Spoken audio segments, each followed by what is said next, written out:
meus amigos, nós estamos iniciando hoje o estudo do segredo de Fátima. Este segredo foi dado por Nossa Senhora no dia 13 de julho de 1917, quando ela apareceu pela terceira vez na Cova da Iria. Bem, este segredo ele é dividido em 3 partes. E como é que foi a gênese do relato desse segredo? No dia 17 de dezembro de 1927, a Lúcia foi para junto do sacrário na capela da Casa das Doroteias, em Tui, na Espanha. E ela foi para perguntar a Nosso Senhor como ela satisfaria a ordem do confessor de colocar por escrito algumas graças recebidas de Deus, se nelas estava encerrado o segredo que a Santíssima Virgem lhe tinha confiado. Então, como fazer? Como contar? Como dizer sem violar o segredo? Diz ela que Jesus, com voz clara, fez-lhe ouvir estas palavras: minha filha, escreve o que te pedem, e tudo o que te revelou a Santíssima Virgem na aparição em que falou desta devoção, a Imaculado Coração de Maria, escreve-o também. Quanto ao resto do segredo, continua o silêncio.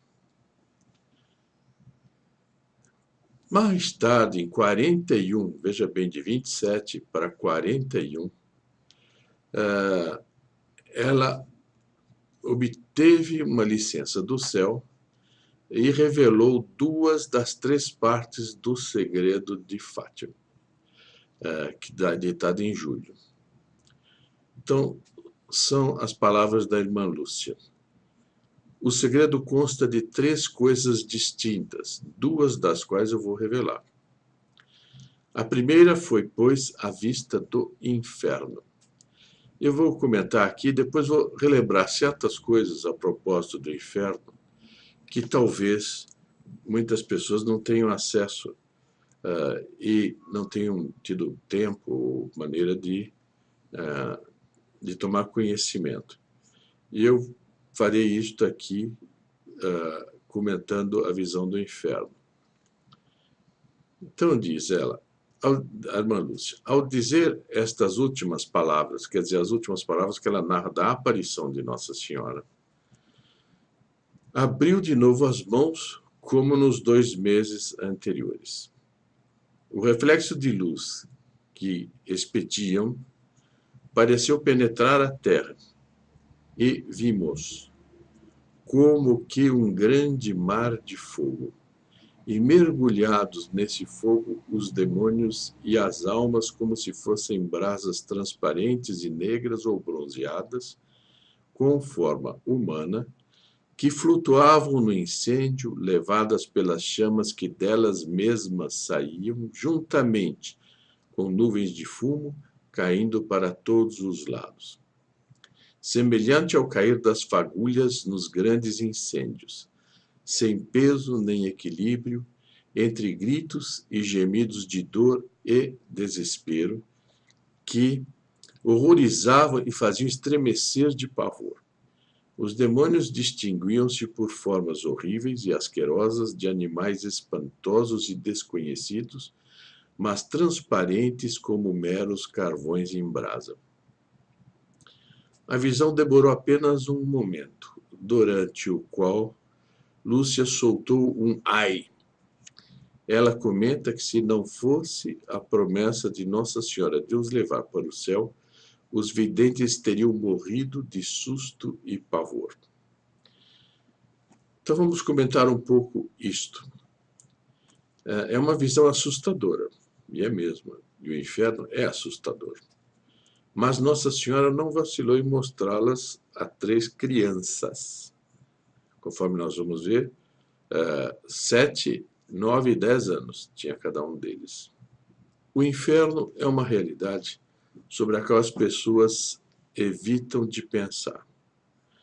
É patente que hoje as pessoas evitam pensar no inferno. E mesmo entre o público que se diz católico, há indivíduos que já não creem mais nele. Por que essas pessoas deixaram de pensar no inferno? Porque o mundo que pertence a Satanás, pai da mentira, é enganador. O mundo apresenta tais atrativos e para isso hoje conta com o poder avassalador da mídia, que as pessoas vão atrás das mil seduções da propaganda, julgando possível serem felizes e se sentirem bem instaladas fora da prática dos mandamentos. Isto causa atração para o vício e o pecado. Mas nessa caminhada rumo ao abismo, o que acontece? A consciência começa a dar o alarme. São brados de alma que incomodam. Assim, as pessoas, para abafar a voz da consciência, começam a lançar dúvidas a respeito da existência do inferno. E pensam, será que existe mesmo? É uma realidade tão dura que, se eu for pensar nela, terei que renunciar a uma porção de coisas agradáveis deste mundo, a que estou profundamente apegado. Não, Deus é misericórdia. Não vai me punir só porque eu desobedeci a esta ou aquela lei que ele me impôs nos mandamentos. Se recordarmos a uma pessoa dessas que Deus não é apenas misericórdia, mas também justiça, responderá com pouco caso. Qual nada, o inferno é a invenção de carolas para amedrontar os bobos. Não vou ligar para isso. Deixe-me afundar suavemente na vida de prazeres pecaminosos, pois isso é que vale a pena. E assim, descendo de degrau em degrau, a pessoa vai mentindo a si mesma e calejando a própria consciência. É com profunda dor e tristeza que o dizemos, mas, infelizmente, não é raro encontrarmos hoje até mesmo sacerdotes que negam a existência do inferno. Logo eles que são os responsáveis pela salvação e cura das almas. Só de negar o inferno, quantas almas já pecam mais? Só de ouvir a afirmação que o inferno não existe. Bem, Nossa Senhora, qual foi a intenção dela em mostrar o inferno? Nossa Senhora não vacilou em mostrar o inferno, conforme dissemos, a crianças de 7, 9 e 10 anos. Se ela fez isso, é porque tinha uma determinada intenção. Qual terá sido essa intenção? É-nos legítimo supor que Nossa Senhora quis mostrar o inferno por conhecer de antemão o rumo dos acontecimentos em nosso século de pecado. Ela sabia que tudo caminharia para fazer evaporar da mente dos católicos a lembrança dessa realidade terrível, mas que faz muito bem a alma recordar. Ademais, ensinou uma oração a ser rezada durante o terço. Veja bem, Nossa Senhora mesmo ditou: ó meu Jesus, perdoai-nos, livrai-nos do fogo do inferno, levai as almas todas para o céu, e etc. Bom, ela não pôs só livrai-nos do inferno, mas ela pôs livrai-nos do fogo do inferno, sinal que existe fogo mesmo no inferno. Quantos erros teriam sido evitados só com a lembrança sistemática deste lugar de eterna punição? As Sagradas Escrituras, no livro Eclesiástico, nos dizem: lembra-te dos teus novíssimos e nunca jamais pecarás. Está lá no Eclesiástico 7:40. O que são os novíssimos? São as 4 últimas coisas que poderão acontecer ao homem. Todo homem é mortal. Como somos homens, logo haveremos de morrer. Então a morte é o primeiro novíssimo. E essa acontece mesmo. Ninguém está isento da morte. Não existe ninguém que prove isso, a não ser, segundo ensina a doutrina católica, são São Enoque, Santo Elias, que estão no paraíso. Bem, segundo, morrendo, seremos julgados por Deus. Então, o juízo é o segundo novíssimo. Nós passaremos por um juízo. Terceiro, se morrermos em estado de pecado mortal, Deus nos amaldiçoará por toda a eternidade, mandando-nos para o lugar das penas eternas, onde haverá choro e ranger de dentes. Isso está em São Mateus 13:42. Então, o inferno é o terceiro novíssimo. Mas se, pelo contrário, morrermos na graça de Deus, iremos para o céu, lugar de felicidade completa, onde contemplaremos a Deus face a face por toda a eternidade. E o próprio nosso Senhor Jesus Cristo será a nossa recompensa demasiadamente grande. Está no Gênesis 15, 1. Então, o paraíso constitui o quarto novíssimo. Veja bem, e só existe uma chance. Ou a gente acerta nessa única chance que nós temos, ou nós podemos errar definitivamente. Não? Parece terrível, mas é explicável. A vida é muito mais séria do que parece. A superficialidade de espírito nos afasta de ver a verdadeira realidade da vida. O homem está entre receber um castigo imenso ou um prêmio imenso. Por isso, o homem é muita coisa, o ser humano é muita coisa. Nosso Senhor veio redimi-lo, mostrando que o valor dessa redenção é por causa da alma humana, por causa de quanto ele preza a alma humana. Mas a alma humana, no plano dele, tem um plano altíssimo no céu. E a recusa desse plano altíssimo tem que dar numa punição profundíssima, seríssima. Né? O purgatório não é um novíssimo, por ser um estado transitório, no qual a alma do justo purga os seus pecados, mortais já perdoados nesta terra e veniais, antes de ser admitida no céu.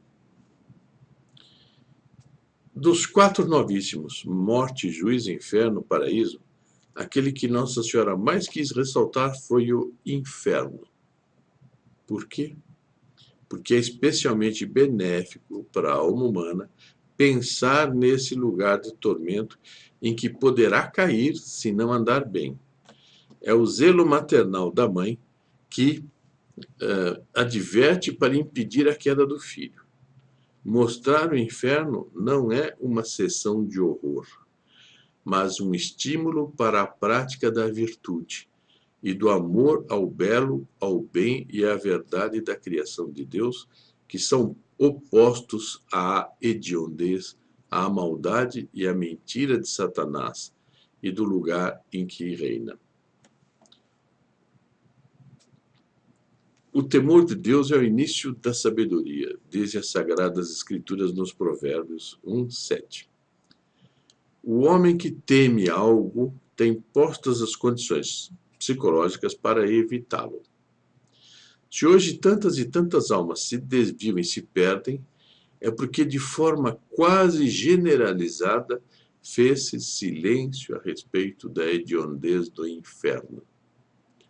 Se o mundo acreditasse seriamente no risco da condenação ao inferno, não teria decaído tanto, porque sentiria o freio salvador das terríveis consequências de seus maus atos. O resultado é o que estamos vendo.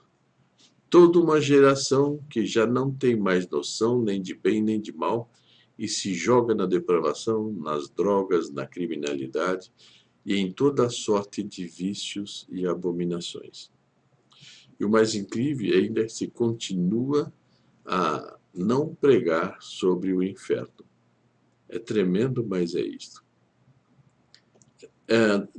Dr. Plínio escreve no livro dele Revolução e Contra-Revolução, que eu recomendo muito, todo um capítulo por onde ele diz que o papel que todo católico deve procurar fazer hoje em dia é reavivar a noção do bem e do mal. É uma necessidade imperativa do mundo de hoje. Se quem me ouve, que assiste, conhece alguém que não crê no inferno e se ri de quem nele acredita, a única coisa que podemos dizer, ainda no intuito de lhe fazer o bem, é: ficamos com pena de você. Porque da morte não escaparemos, nem você, nem eu, nem ninguém. E então poderá acontecer o mesmo que foi descrito no livro da sabedoria. A respeito das almas ímpias, vendo os justos, objeto do desprezo delas, se salvarem e irem para o céu. Então, o que as almas condenadas vão comentar? Isso está lá no livro da sabedoria 5:1-13. Vendo-os assim, os justos triunfantes, os maus perturbar-se-ão com temor horrível, e ficarão assombrados ao ver a repentina salvação dos justos, a qual eles não esperavam, e dirão dentro de si: estes são aqueles de quem nós, no outro tempo, fazíamos zombaria e a quem tínhamos por objeto de opróbrio. Nós, insensatos, considerávamos a sua vida uma loucura e a sua morte uma ignomínia. E eis que são contados entre os filhos de Deus, e entre os santos está a sua sorte. Cansamo-nos no caminho da iniquidade e da perdição, e andamos por caminhos ásperos e ignoramos o caminho do Senhor. Todas aquelas coisas passaram como sombra, e como um mensageiro que vai depressa, e nenhum traço de virtude podemos mostrar, mas fomos consumidos por nossa malícia. Livro da Sabedoria 5:1-13. No fundo, todas as pessoas, sobretudo as batizadas, têm uma percepção, pelo menos subconsciente, da existência de um prêmio e um castigo post-mortem. Mas muitas vezes elas procuram mentir a si mesmas e fazem como o avestruz, metendo a cabeça na areia para não verem de frente essa realidade. E com isso deixam de se beneficiar de um dos remédios mais eficazes postos pela providência divina para a salvação eterna delas, que é a consideração das penas do inferno e das alegrias do céu. Santo Afonso de Ligório, São João Bosco, falam sobre o inferno. Imaginemos que todos os católicos de hoje levassem a sério as seguintes descrições do inferno, apresentadas pelo grande fundador da juventude, São João Bosco, e pelo insigne doutor da Igreja, Santo Afonso Maria de Ligório. Vejamos um pequeno trecho dos muitos relatos que São João Bosco fez do inferno, o qual ele viu em vários de seus famosos sonhos proféticos. Tudo isso foi a misericórdia de Deus para fazer bem aos homens. Não é? E eu quero reavivar, porque é bom nós vincarmos bem esses conceitos todos, para nós mesmos. Apareceu diante de meus olhos uma espécie de imensa caverna que se perdia nas entranhas da montanha, cheia de fogo, não como o vemos na terra, mas um fogo tal e tão ardente que tudo o que estava em redor ficava calcinado e esbranquiçado pelo excessivo calor. Paredes, abóbadas, pavimento, ferro, pedras, lenha, carvão, tudo estava branco e incandescente. Com toda certeza, aquele fogo era de 1000 graus de calor. Biografia e escritos de São João Bosco, Bac, Madrid, 1955. E Santo Afonso Maria de Ligório, citando a Escritura e doutores da Igreja, nos descreve a pena dos sentidos que haverá no inferno em seu famoso livro Preparação para a Morte, que recomendo muitíssimo, da editora Voz Petrópolis, 1938. talvez tenha edição mais nova. É de fé, diz Santo Afonso, que existe o inferno. No centro da terra se encontra esse cárcere destinado ao castigo dos que se revoltaram contra Deus. Que é, pois, o inferno? O lugar de tormentos, como o chamou o mal rico. Lugar de tormentos onde todos os sentidos e todas as faculdades do condenado hão de ter o seu castigo próprio, e onde aquele sentido que mais tiver servido para ofender a Deus, mais acentuadamente será atormentado. Quer dizer, quem pecou de mentira sofrerá na língua. Quem pecou de maus olhares, de não ver o que não deve, sofrerá com os olhos. E tire as conclusões para toda outra sorte de pecado. E essa punição eterna. Né? A vista padecerá o tormento das trevas. Digno de profunda compaixão, seria um infeliz encerrado em tenebroso e acanhado calabouço durante 40 ou 50 anos de sua vida, pois o inferno é cárcere fechado por completo e escuro, onde nunca penetrará raio de sol nem de qualquer outra luz. O fogo que aqui na terra ilumina não será luminoso no inferno. Voz do Senhor que despede chamas de fogo. Salmo 28, 7. Explica São Basílio que o Senhor separará do fogo a luz, de modo que essas chamas arderão sem iluminar. O que Santo Alberto Magno exprime mais brevemente nestes termos: separará do calor o resplendor. O fumo que sairá dessa fogueira formará a espessa nuvem tenebrosa que, como nos diz São Judas, cegará os olhos dos réprobos.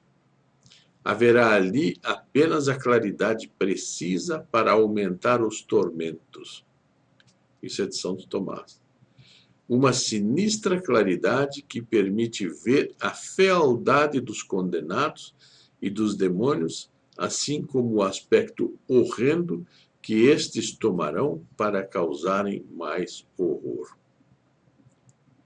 Cheiro insuportável. O olfato padecerá o seu tormento próprio. Seria insuportável se nos metêssemos num quarto acanhado onde jazesse um cadáver em putrefação. O condenado deve ficar sempre entre milhões de réprobos vivos para a pena, mas cadáveres hediondos enquanto a pestilência que exalam. Está em Isaías. Disse São Boaventura que se o corpo de um condenado saísse do inferno, bastaria ele só para produzir uma infecção, em consequência da qual morreriam todos os homens do mundo. E ainda há insensatos que se atrevem a dizer: se for ao inferno, não irei sozinho. Infelizes. Quanto maior for o número de réprobos, ali tanto maiores serão os sofrimentos de cada um. Ali, diz Santo Tomás, a companhia de outros desgraçados não alivia. Antes, aumenta a desventura geral.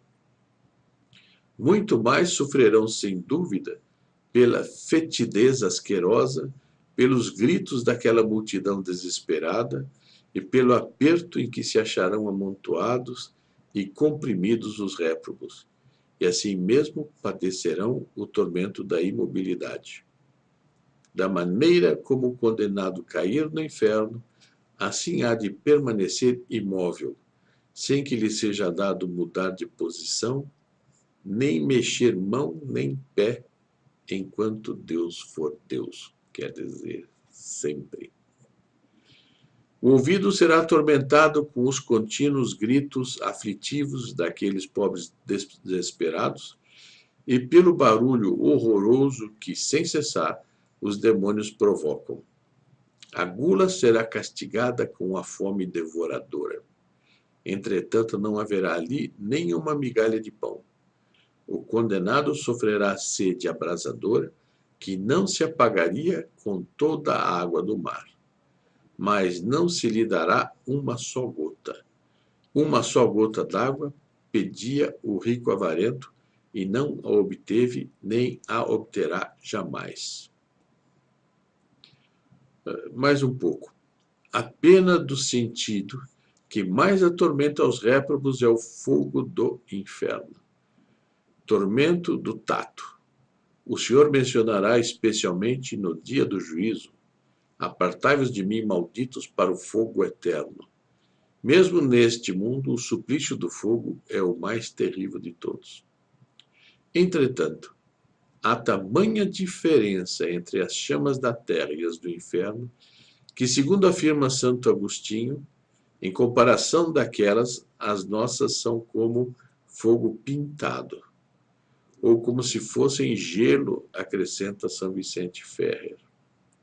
O réprobo estará dentro das chamas, envolvido por elas, como um pedaço de lenha numa fornalha. Terá um abismo de fogo debaixo de seus pés, imensas massas de fogo sobre sua cabeça e ao derredor de si. Quanto vir, apalpe ou respira, fogo há de respirar, apalpar e ver. Estará submergido em fogo como o peixe em água. E essas chamas não cercarão apenas o condenado, mas penetrarão nele, em suas próprias entranhas, para atormentá-las. Todo o corpo será pura chama. Arderá o coração no peito, as vísceras no ventre, o cérebro na cabeça, nas veias o sangue, a medula dos ossos. Cada condenado converter-se-á numa fornalha ardente. Salmo 20, 10. Bem, o que é estranho é o seguinte: ao mesmo tempo que se nega o inferno, se nega também o céu, a felicidade do céu.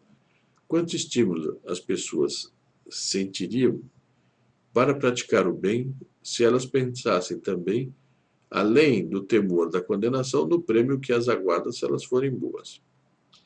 Convém notar que, à medida que se foi negando a existência do inferno, foi-se ao mesmo tempo silenciando a existência do céu. Isso faz sentido, pois, a não se levar em consideração o inferno como castigo, o céu deixa de ser esperado como prêmio, e os bens passageiros desta terra serão o único fim desejado pelos homens. Se não existe uma vida eterna, portanto, nem inferno, nem céu, cabe a pergunta: para que existe a religião? Qualquer sindicato, instituto assistencial ou coisa parecida resolve os problemas terrenos. A religião é, sobretudo, para os assuntos espirituais, os quais envolvem necessariamente a vida eterna com a alternativa: salvação ou condenação. É por isso que se ouve mais ou menos em todo lugar a seguinte frase ímpia: vamos gozar enquanto é tempo, quando o normal seria dizer: vamos nos preparar para o céu enquanto é tempo. Hoje nós ficamos por aqui, porque isto vai ajudar aos que assistirem essa exposição a repensarem numa série de coisas, e me parece que fará bem à alma de todos, como faz para mim mesmo relembrar isto. E na próxima vez nós vamos ver a segunda parte do segredo, que são os comentários de Nossa Senhora sobre esta visão do inferno e mais alguma coisa. Até lá.